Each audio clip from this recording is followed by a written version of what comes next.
Ladies and gentlemen, welcome back to Keepin' It 100, the series where I kill every boss in Gielinor exactly and only 100 times on an Ironman account.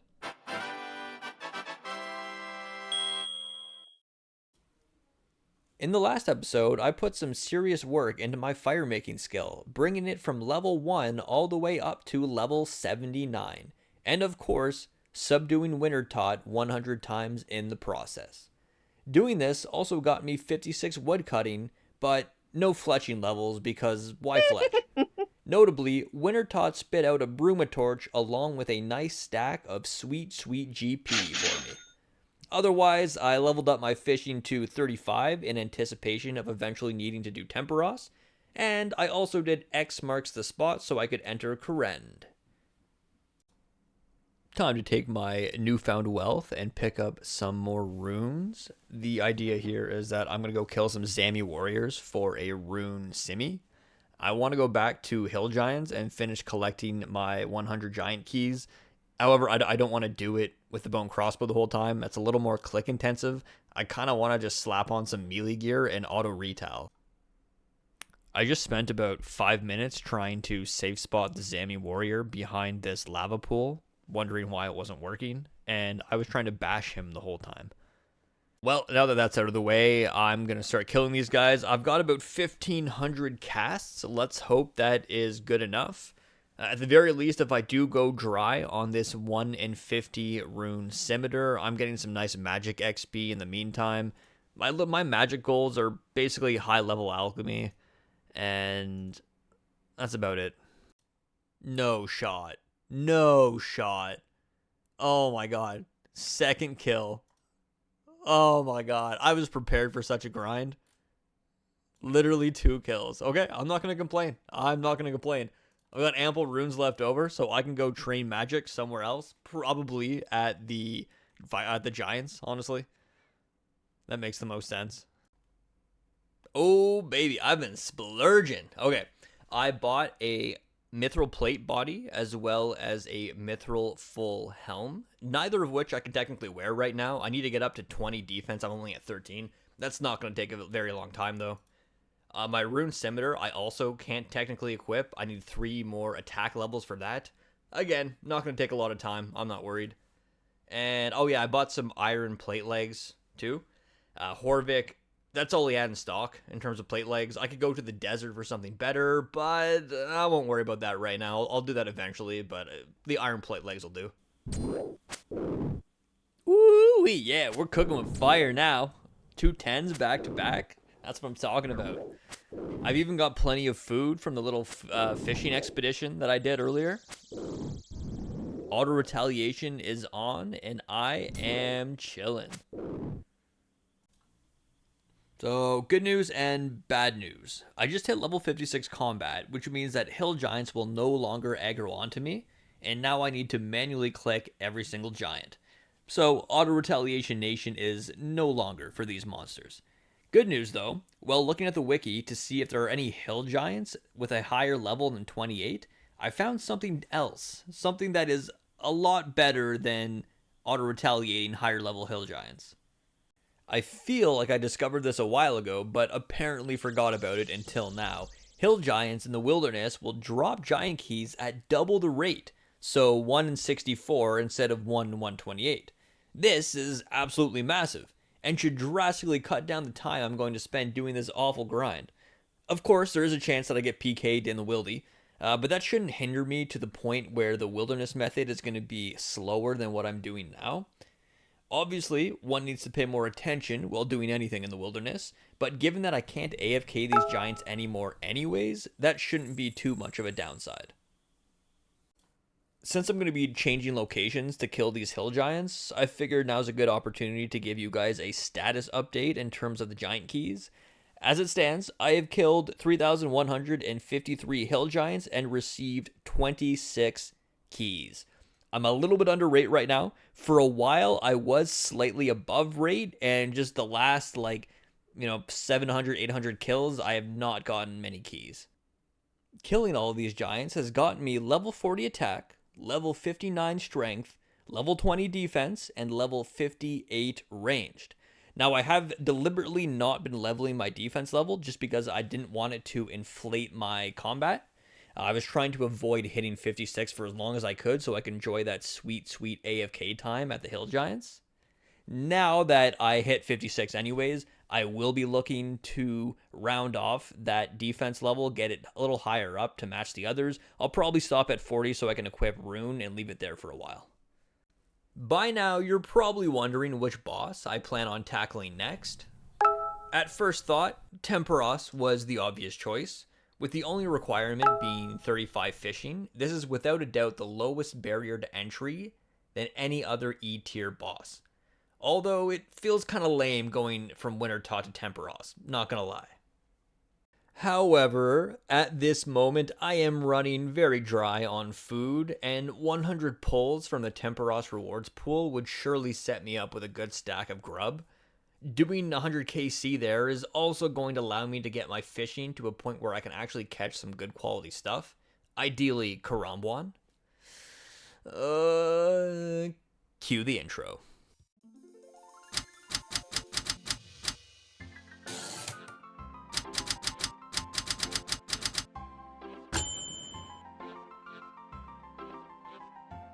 Before we jump into Temperos, I've got a little side mission to do first.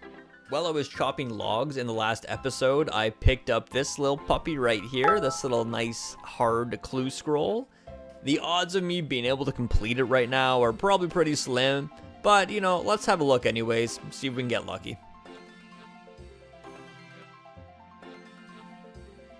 Prospector Percy, no problem. Pro tip, if you don't want to look like a bum at Motherlode Mine, don't forget to bring a pickaxe. I've had people not mine these rocks out of spite, just because I didn't have a pickaxe on me and I was waiting for someone to mine it. Oh no, and we're stopped so soon into the clue. Step 2 is to go to Apatol. I'm pretty sure I need to do Monkey Madness #1 before I can do this clue step. I do want to do Monkey Madness soon, however, I can't even afford the dragon scimitar that you get from completing it. So I'm not going to do it right now. I'm not sure if I'm going to drop this clue. I'm going to hold on to it for now because it's not a bad clue step, and like I said, I do want to do Monkey Madness soon. If I'm doing something that could get me a hard clue, though, I will probably just drop this clue. Temperos, Temperos, Temperos. Okay. The only things I really care about on this log are the fishing barrel and the harpoon. Much like the dragon axe at Wintertot, the harpoon is very rare. And the barrel, although more common than the harpoon, is still quite rare. I would absolutely be tickled pink if I managed to get the barrel. Obviously, it won't directly help me with any of my goals for this account, but I will most likely do a lot of Karambwan fishing, and the barrel makes this already AFK activity like twice as AFK. Alright, here we go. Time to start the next grind to 100.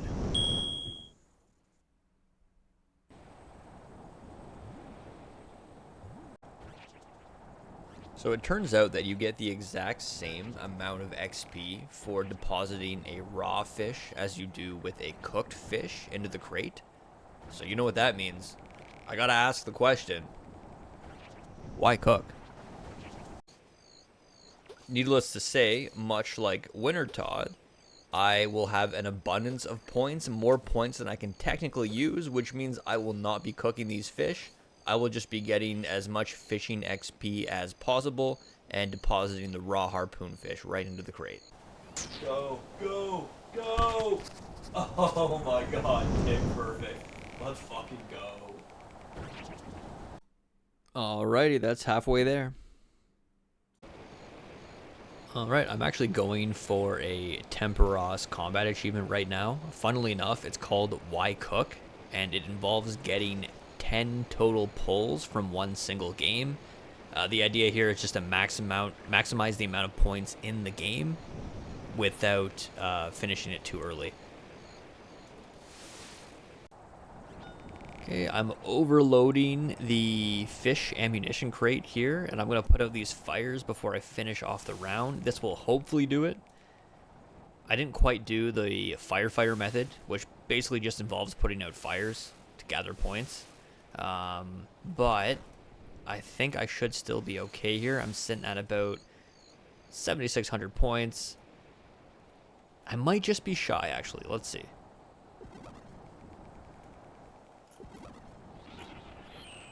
Nine rewards points. Come on. Oh, my God.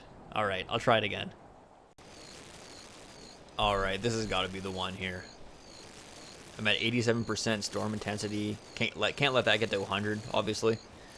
I'm going to hop up now, and I'm going to trigger the next phase, and then I'm going to overload it. I only got 3% left on the health, right? So I can just sit up here for a little while and keep shoveling fish into the ammunition crate. Still got plenty of time. I'll be able to get all this fish out of my inventory.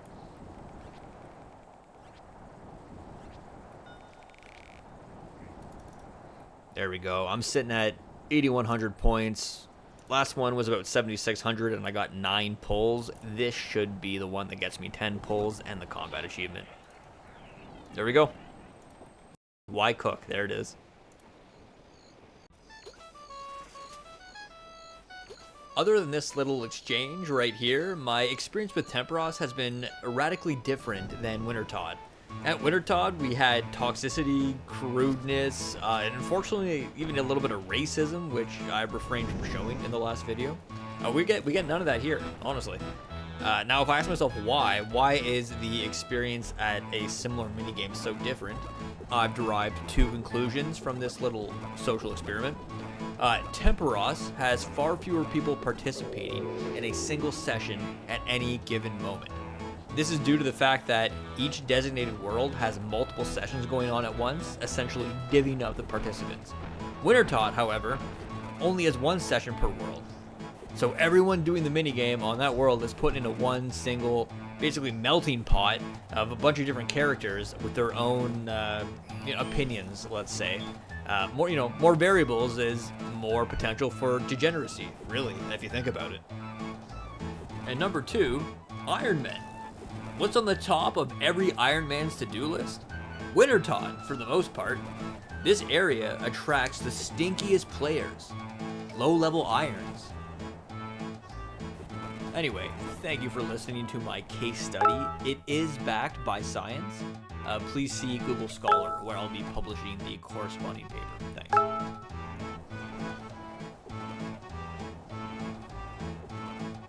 All right, here it is, the final Temperos fight.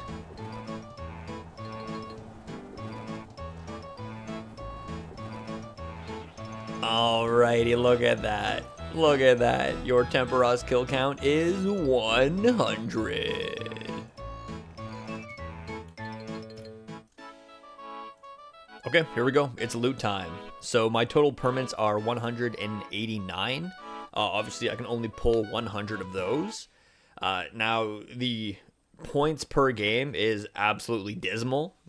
As I mentioned earlier, I didn't do any cooking, and you get significantly more points from actually cooking the fish. I would not recommend doing it the way I did, frankly.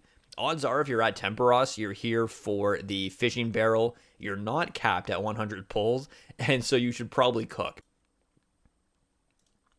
Okay, let's get this show on the road. Again, I'm hoping for the fish barrel. That's pretty much it.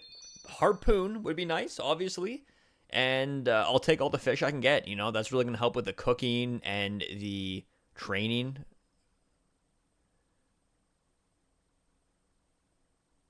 I'm getting some planks, too. And that's actually really nice. I totally forgot that you could get planks from fishing this pool.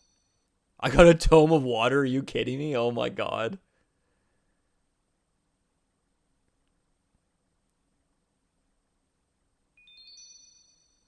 All right, let me see where I'm at.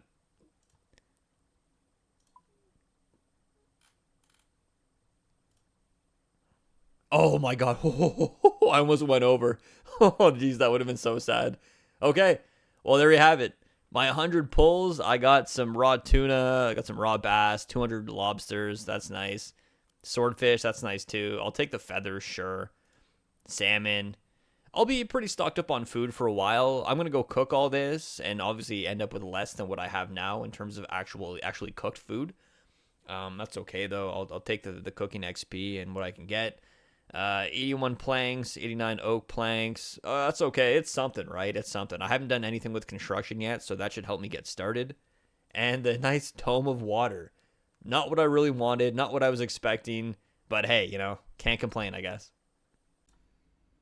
Oh, hey, that's not bad. I opened up the caskets that I got from the pulls, and with that came one rune chain body, which is a massive upgrade, and some ruby necklaces too. I can make some dig site pendants out of those eventually. I'm not sure what I can do with the emerald bracelets and the diamond bracelets, but those are nice to have. They're alchables at the very least.